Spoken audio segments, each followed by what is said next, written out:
Smith and Angel Reese both got technical fouls, and things got a little chippy between the two. Chicago's done a nice job defensively. Nice pass. Right there. How did Dejournay get that to Smith? That was in our line of sight. There wasn't any daylight. Yeah, the speed and accuracy of that pass. Now we got some chippiness. Smith and Reese jawing at each other. The Women's National Basketball Association is facing a growing crisis concerning player conduct and league oversight. A recent altercation between Chicago Sky forward Angel Reese and Dallas Wings forward Maddie Siegrist, which resulted in double technical fouls, has raised serious questions about the league's ability to uphold professional standards. This incident, combined with increasing concerns over overly physical play and Caitlin Clark's recent injury, underscores a troubling trend of escalating confrontations that threaten the integrity of women's professional basketball. Give me that! Jesus, dude, when NaLyssa Smith is doing that to you, you know you just aren't ready for it, man. When NaLyssa Smith is D'ing you up, blocking her shot, folks, Angel, you cooked her up last year. What happened? The most recent flashpoint in the WNBA's growing concerns over player conduct occurred during the Chicago Sky's 94-83 victory over the Dallas Wings. The incident involved a heated exchange between Angel Reese and Arike Ogunbowale. Note: NaLyssa Smith may be a misidentification, please confirm the correct player, which required intervention from both teammates and officials. The altercation took place with just over 4 minutes remaining in the fourth quarter, after Reese committed a foul that sent the opposing player out of bounds. What began as a routine basketball play quickly escalated into a troubling confrontation, raising serious concerns about the league's image, player behavior, and the effectiveness of its safety protocols. This started off by NaLyssa Smith going for a rebound and Angel just shoving her. Just shoving her and then complaining to the refs. And by the way, I don't blame Angel Reese for, shoving people and expecting to get away with it. The referees have shown that you are allowed to shove people and get away with it. Like, that is a given. After the foul was called, Reese voiced her frustration with the referee's decision, prompting Smith to walk past her and make a comment that triggered the confrontation. Rather than allowing officials to handle the situation, Reese retaliated by engaging in a verbal exchange with Smith, escalating into a face-to-face standoff that required teammates to intervene. Both players received technical fouls for their roles in the incident, but the episode reflects a broader failure in league oversight and player accountability.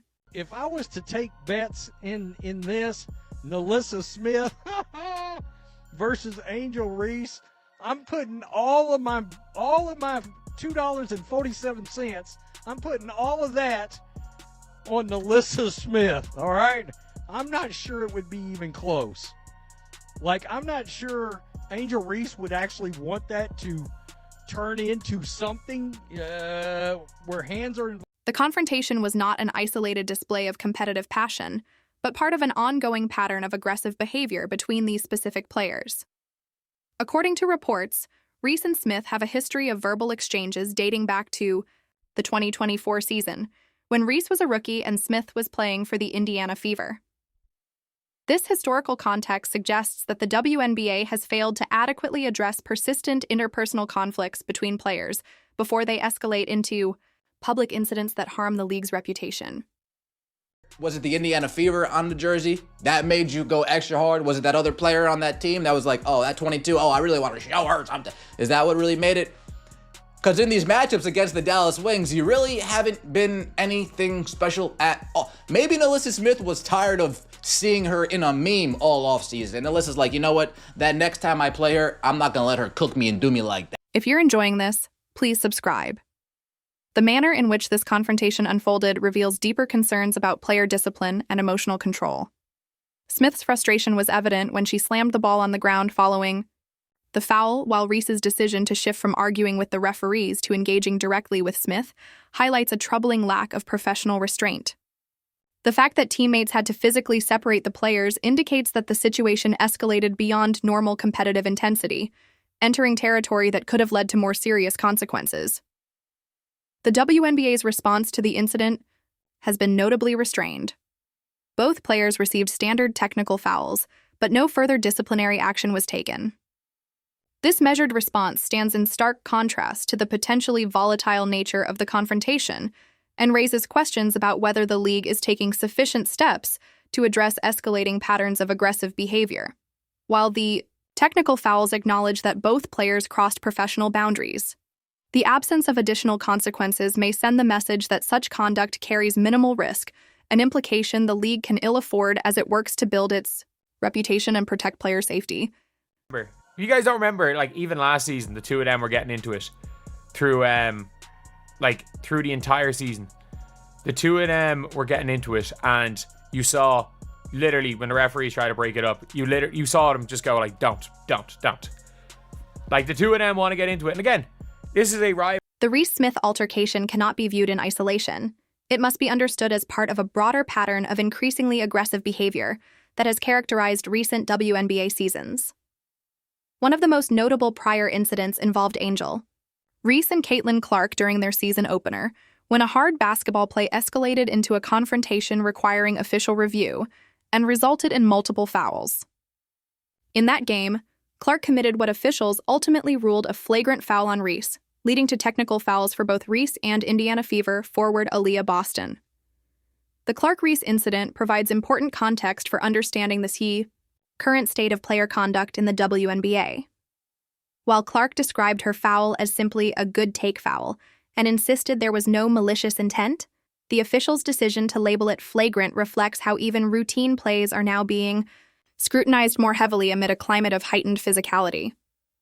Clark's measured response acknowledging the foul while maintaining that it did not warrant a flagrant call stands in contrast to the more confrontational behavior exhibited by other players.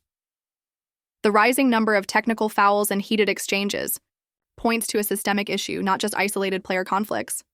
In the NBA, players are subject to automatic suspensions after accumulating 7 technical fouls, with further penalties applied for every 2 thereafter.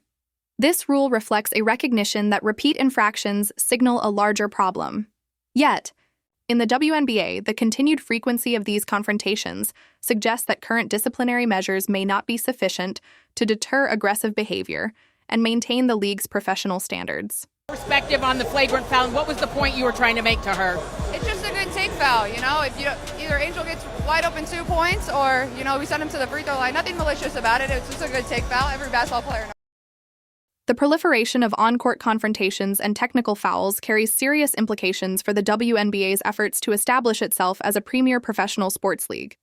Basketball fans attend games and tune into broadcasts to witness elite athletic competition, not to watch players engage in verbal sparring matches or physical altercations that detract from the sport itself. Every minute spent addressing these confrontations is time lost from highlighting the exceptional skill, athleticism, and competitive excellence that define women's professional basketball at its highest level. The contrast between players who handle adversity with professionalism and those who consistently engage in confrontational behavior has become increasingly stark. Some athletes respond to challenging situations by elevating their performance and allowing their play to speak for itself. Others, however, seem to view every perceived slight as an opportunity for public confrontation. This disparity in professional conduct creates an uneven playing field where some players gain attention through controversy, while others, despite superior on-court performance, are overshadowed. He's playing like trash all game, but that confidence doesn't waver, I guess, right? The arrogance doesn't waver, right? We could miss layups, we can miss shots, but that confidence doesn't waver at all. I mean, look at this. Angel Reese, after going 3 for 12 on the night, at this point, she has a historic play where she elbows Dejanay out the way, and here we go. Move it, little girl. And yeah, Angel Reese talking that trash. Yeah, you guys can't stop me. I'm 4 for 13. The current state of player conduct in the WNBA takes on added significance in light of Caitlin Clark's recent injury, which has sidelined the league's biggest star for at least 2 weeks with a left quadriceps strain. Clark sustained the injury during the Indiana Fever's game against the New York Liberty, and the team announced 2 days later that she would be out for a minimum of 2 weeks pending reevaluation. This injury represents not only a personal setback for Clark, but also a major loss for the WNBA, given her status as the league's top draw for television ratings and arena attendance. The timing of Clark's injury is particularly concerning amid the growing physicality and confrontational atmosphere seen in recent games. While the specific circumstances of her strain have not been directly linked to aggressive play by opponents, The broader context raises serious questions about player safety and the league's responsibility to protect its most valuable assets. Clark's absence has immediate implications for both the competitive balance of the league and the overall viewing experience for fans. She is expected to miss at least 4 games, including potentially high-profile matchups that could have driven significant television ratings and fan engagement.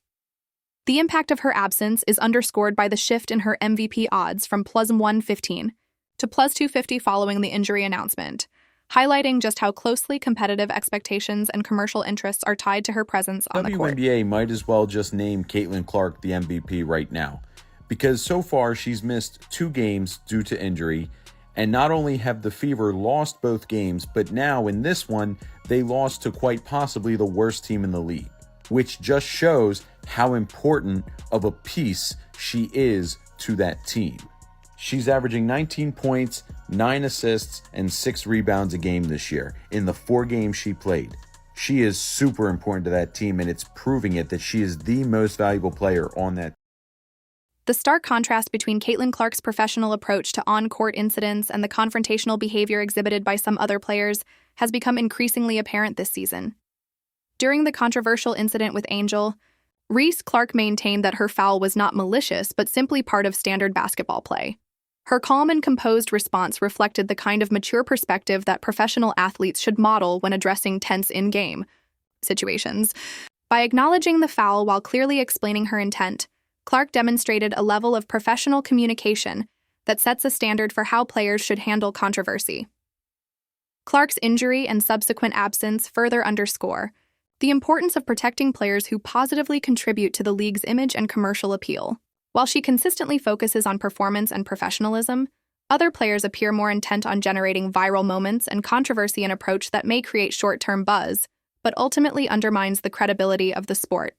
Clark's ability to fill arenas and drive television ratings, all while maintaining high professional standards, reinforces a crucial point. Success in women's basketball is best built on athletic excellence, not manufactured drama. Couple weeks. Let's see how viewership does in the 3 weeks that she's out. Let's see how ticket sales go when she's out. Let's see how the WNBA as a whole comes out. Because I think they're trying to make a message to the WNBA that, hey, look, we don't necessarily have to put this woman on a pedestal. Like, she doesn't need to be treated like Jesus, Mary, Mother of God, anything like that. But I think if the WNBA wants to go in the right way with these CBA negotiations and getting bigger and more prominent, they need to embrace change. And she is good change for the WNBA. The graduated nature of WNBA discipline is designed to provide players with multiple opportunities to modify their behavior before facing serious consequences. However, the continued frequency of confrontations and technical fouls suggests that current penalty structures may not be sufficient to deter problematic behavior. The fact that players like Angel Reese continue to engage in confrontational conduct despite previous incidents indicates that existing disciplinary measures may not adequately address patterns of aggressive behavior. One of the most significant challenges facing WNBA disciplinary enforcement is the apparent inconsistency in how similar incidents are treated by officials and league administrators. The contrast between the serious consequences faced by organizations for policy violations and the relatively minor penalties imposed for on-court confrontations suggests a misalignment of disciplinary priorities. While teams can lose draft picks and coaches can face suspension for workplace policy violations, players who repeatedly engage in confrontational behavior face relatively modest consequences that may not effectively deter future incidents. Relying on in-game officials to assess technical and flagrant fouls introduces inconsistency, as such calls are inherently subjective and can vary based on the officiating crew or game context. This weakens the deterrent effect of disciplinary policies and leaves players uncertain about acceptable conduct. The league's hesitation to enforce stronger consequences for repeated aggressive behavior, such as in Angel Reese's case, raises concerns that short-term attention and controversy are being prioritized over long-term professionalism and league integrity. Reels off Craigslist because I don't know what's going on. So you mean to tell me Angel can not only grab and pull the girl down on her, no call, but then Boston got her hands straight up in the air, not doing nothing, and the other girl tangled up in her, and then Boston get called for the foul. It's obviously an agenda out on Indiana Fever. Even with Caitlin sitting on the bench, they still doing this. Somebody please tell me what's going on. The Angel Reese NaLyssa Smith altercation represents more than an isolated incident of competitive passion. It exemplifies a broader crisis of player conduct and league oversight that threatens the WNBA's credibility as a professional sports organization. The pattern of confrontational behavior, technical fouls, and on-court altercations seen in recent seasons demonstrates that current disciplinary measures are insufficient to maintain professional standards and protect the league's most valuable assets. The contrast between players who consistently demonstrate professionalism and those who regularly engage in confrontational behavior has become increasingly stark, with significant implications for the league's image and commercial success.